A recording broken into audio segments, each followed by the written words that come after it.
आमिना के लाल, हजरत आयशा के सरदार, सैयदा फातिमा ज़हरा के बाबा, मेरे हबीब करीम सैयद आलम सल्लल्लाहु अलैहि वसल्लम से हजरत फातिमा ने कहा, या रसूल अल्लाह, जो बीबी अल्लाह के करीब होना चाहे, जो रब का कुर्ब पाना चाहे, जो अल्लाह की वलिया बनना चाहे, मुझे कोई नुस्खा बता दे, मैं औरतों को बताऊं। तो मेरे हबीब ने फरमाया, जो बीबी जितना घर के अंदर रहेगी, जितना घर के अंदर रहेगी, जितना घर के अंदर रहेगी, उतना ही वो अपने रब के करीब होती जाएगी, उतना ही अल्लाह का कुर्ब पाती जाएगी, उतना ही रब करीम की वलिया होती जाएगी, उतना ही अल्लाह तबारक व तआला उसे अपनी कुर्ब की मनाजिल तय फरमाएंगे। जितनी वो घर के अंदर रहेगी उतनी अल्लाह के करीब रहेगी, और जितनी सज धज के बाहर निकलेगी, जितनी सवरेगी, उतनी वो अल्लाह से दूर होती जाएगी। जितने कदम उसके घर से दूर निकलेंगे, उतने ही कदम उसके अल्लाह के कुर्ब से दूर होते जाएंगे, उतने ही कदम। माएं, तुम्हारी दुआएं कबूल होंगी, मेरी माओ तब कबूल होंगी जब तुम घर में रहोगी। बेटियों, रब करीम का कुर्ब उस वक्त नसीब होगा जब तुम घर के अंदर रहोगी। तुम भाई के लिए मांगोगी तो अल्लाह तुम्हें देगा, बेटे के लिए मांगोगी तो अल्लाह तुम्हें देगा, शोहर के लिए मांगोगी तो अल्लाह तुम्हें देगा। अगर चाहती हो कारोबार बढ़े, अगर चाहती हो रिस्क में बरकत हो, अगर चाहती हो तुम्हारे घरों में अमन हो, सुकून हो, जो तुम मांगो अर्श का मालिक तुम्हें अता करे। तो फिर मेरे रसूल ने नुस्खा बतलाया है, फिर मेरे करीम ने बतलाया, घरों में बैठी रहना, जितनी घरों के अंदर रहोगी उतना ही अल्लाह ज्यादा दर्जा अता फरमाएगा, तुम्हारी दुआएं कबूल करेगा, तुम्हारी इल्तिजाएं अल्लाह मानेगा। मेरे भाइयों, मेरे अजीजों, औरत के साथ जो जुल्म इस मुआशरे में हो रहा है, बेपर्दगी का तूफान है, तूफान है बेपर्दगी का। एक बुजुर्ग थे, दरवेश से, सादे से, वो आई साहब के पास अक्सर आया करते थे, तो थे बड़े सादे और थे बड़े नेक, पढ़े हुए नहीं थे, जाग रहे आप हजरात, नेक बड़े थे। तो एक दिन ना पर्दे पे बहस हो रही थी, बैठे थे कुछ लोग, तो बात कर रहे थे, कह रहे थे कि जनाब औरत को निकाब पहनना चाहिए, बुरका ओढ़ना चाहिए, कुछ कह रहे थे टोपी वाला बुरका अच्छा है, कुछ कह रहे थे फलां ज्यादा अच्छा है। बातें हो रही थी, कोई आयत पढ़ रहा था, कोई हदीस पढ़ रहा था, उलमा बाबा जी सादे से बीच में बैठे थे। मैंने उनकी तरफ तवज्जो की, मैंने कहा बुजुर्गों आप भी तो कोई जवाब देना। कहने लगे मौलवी साहब मुझे हदीसें नहीं आती। कहने लगे मुझे आयतें और हदीसें, मुझे नहीं आती आयतें और हदीसें, पर पर्दा बड़ा जरूरी है, ये मेरी अकल में बात आ गई है। तो मैंने कहा वो किस तरह? कहने लगा ये तो छोटे से बच्चे की भी अकल में आ जाती है। मैंने कहा साहब हमें भी समझा दें, चले हमें को बात मिल जाए, आप चले, अगर आपने इल्म नहीं पढ़ा तो उम्र तो आपकी ज्यादा है ना, आपने बुजुर्गों से बातें सुनी है। तो कहने लगे बेटा मेरा छोटा सा पोता है, वो बाजार से टाफी खरीद के लाता है, अगर टाफी के ऊपर से कागज उतार देता है ना तो टाफी में मक्खियां बैठनी शुरू हो जाती है, टाफी पे मक्खियां बैठ जाती हैं। जब तक उसके ऊपर वो लिफाफा रहता है, कागज रहता है, उस पे मक्खियां, अल्लाह करे आपको समझ आए, अल्लाह करे आपको समझ आए, अल्लाह करे उस दरवेश की बोली टकरा जाए। कहने लगे जब तक तो उसके ऊपर कागज रहा तब तक उस पे मक्खियां, और जब उसके ऊपर से कागज उतर गया तो मक्खियां बैठ गई। कहने लगे 4 साल का मेरा पोता, मैंने मिन्नत कर दी कि खा लो। कहने लगा मैं नहीं खाता, इस पे मक्खियां बैठ गई हैं, मैं नहीं खाता, गंदी हो गई है, मैंने ये टाफी नहीं खानी। कहने लगे मैं बूढ़ा आदमी दोबारा दुकान पे गया, जद्दोजहद करके नई टाफी लाया, बेटे को कहा खा लो, अब उसने खाई। कहने लगे मुझे समझ में आ गई, जो बीबी पर्दा करेगी उस पे मक्खियां नहीं बैठेंगी, जो औरत पर्दा करेगी उस पे मक्खियां, और अगर उस पे मक्खियां बैठ गई तो फिर वो किसी के लिए काबिल कबूल है। और अगर पर्दे में छुपी रही, अगर पर्दे में छुपी रही, और भाई कीमती चीजों को गुलाब चढ़ते हैं, किसी ने कभी केमिस्ट्री गुलाब पे नहीं छुपाई, फिजिक्स नहीं छुपाई, कभी किसी शायर अदीब ने अपना लिखा हुआ शायरी का कलाम नहीं छुपाया। गुलाब जब भी चढ़ता है कुरान पाक पे चढ़ता है। मेरे भाई करोड़ों और अरबों और खरबों का मकान बना के लोग उसको गुलाब नहीं चढ़ाते, गुलाब जब भी चढ़ता है बैतुल्लाह को ही चढ़ता है। जो चीज कीमती होती है वो गुलाब पे होती है। मेरी बहनों, मेरी बेटियों, अगर तुम अपने आप को कीमती बनाना चाहती हो तो गुलाब में छुप जाओ, तुम्हारी कीमत बढ़ जाएगी, तुम्हारा वकार बढ़ जाएगा, तुम्हारी अजमत बढ़ जाएगी। मेरे हबीब ने फरमाया जितनी घर के अंदर रहोगी, दुनिया तो दुनिया रही, अल्लाह की नजर में तुम्हारी कीमत बढ़ जाएगी, रब करीम की निगाह में तुम्हारा वकार बढ़ जाएगा, अल्लाह की नजर में तुम्हारी अजमत बढ़ जाएगी। और जब औरत निकलती है, जब वो घर से निकलती है, मेरे हबीब करीम अलैहिस्सलाम ने फरमाया औरत छुपाने की चीज है, छुपाने की चीज है, छुपाने की, ये कीमती है, ये खजाना है, इसे छुपा के रखो। फरमाया जब ये घर से निकलती है, फरमाया और कोई देखे ना देखे, शैतान उसे देखता है, शैतान वसवसा अंदोजी करता है, शैतान उसे देखता है। और हबीब करीम सैयद आलम सल्लल्लाहु ताला अलैहि वसल्लम जब बात करते थे, जब लफ्ज बयान करते थे, मोहताज जुमले बोलते थे, बड़ा कम, रहमतल्लिल आलमीन नबी की जुबान से बड़ा कम सख्त जुमले निकलते थे। मेरे हबीब ने लफ्ज अदा किए, सख्त जुमले। मेरे करीम ने फरमाया जो औरत, ये जो माए बहनें सुन रही हैं, खुदारा आगे पहुंचाएं, आप भी घर में जाएं तो ये वाला वाज अपने घर में पहुंचाएं, सुनाएं, खुदारा सुनाएं, खुदारा।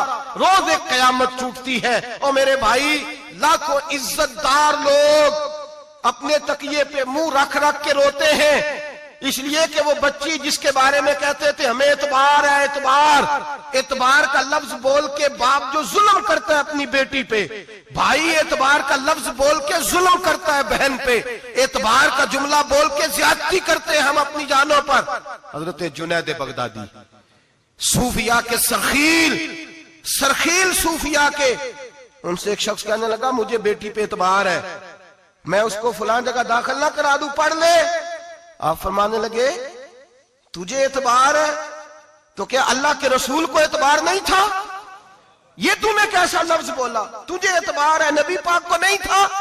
मेरे महबूब के पास हजरत आयशा सिद्दीका बैठी थी, और वो बीबी जिसको कुरान कहता लस्तुन्ना कहदम मिनन निसा, तुम्हारे जैसी दूसरी कोई हो सकती नहीं।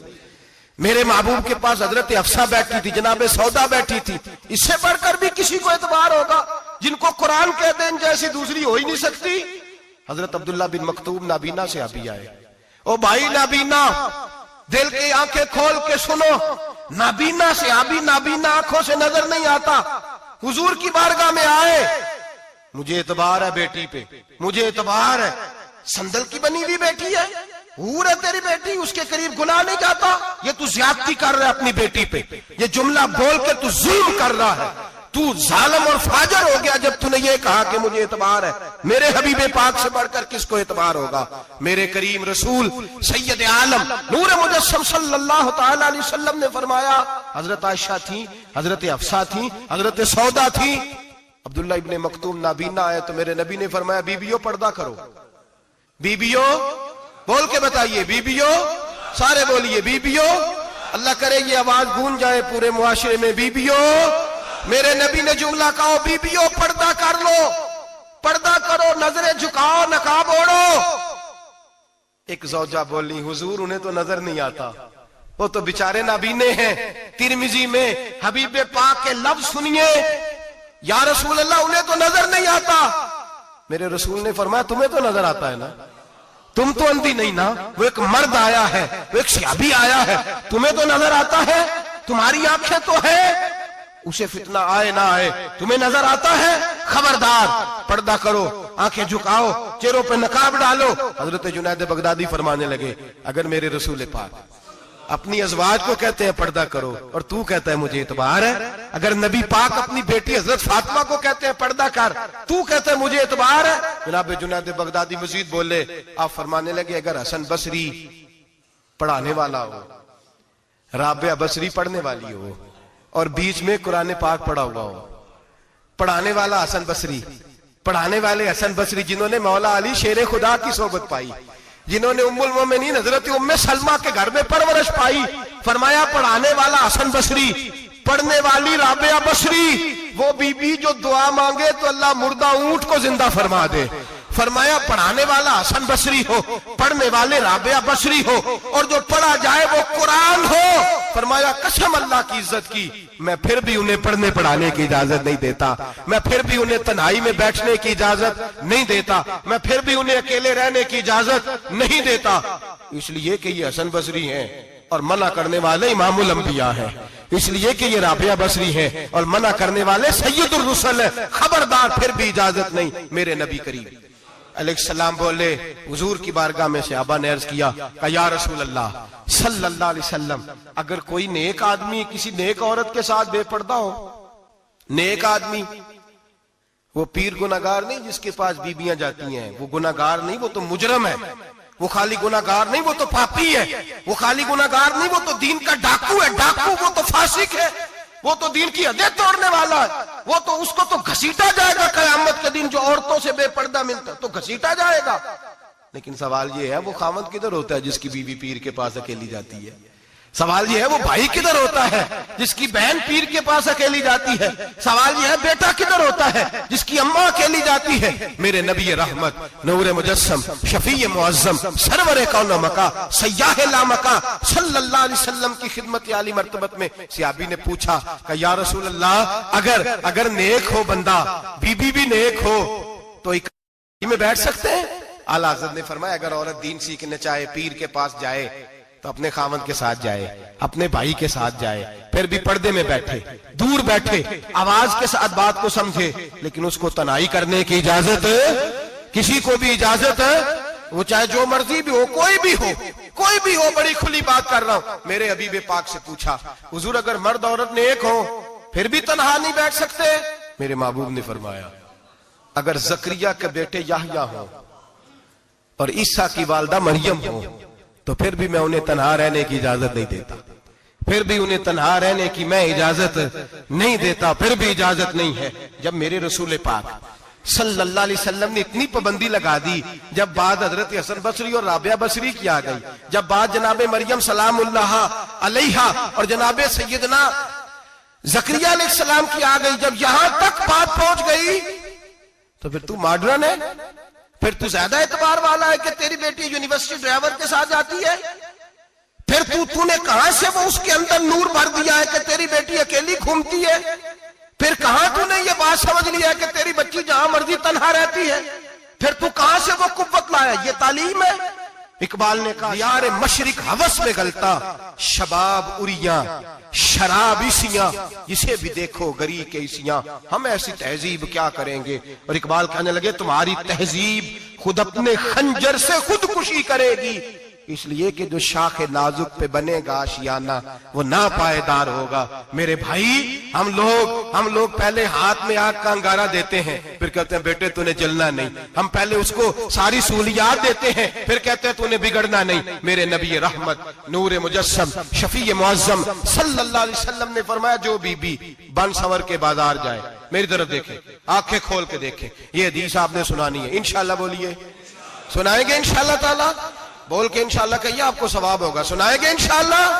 मेरे नबी करीम सल्लल्लाहु अलैहि वसल्लम ने फरमाया, जो औरत बन सवर के बाजार जाए, अब तो खैर बीबियां बुरका पहन के जाती, बुरके पे भी कढ़ाई की है, बुरके पे भी काम कराया, बुरके पे जो काम और नक्श निगारी हुई है वो 10,000 की है।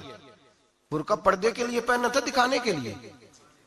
ये कैसा बुरका है कि उसने बुरका भी पहना हुआ है और बुरका भी उसने फैशन वाला पहन लिया है? ये किस तरह का? इस तो पर्दे को पर्दे की जरूरत पड़ गई।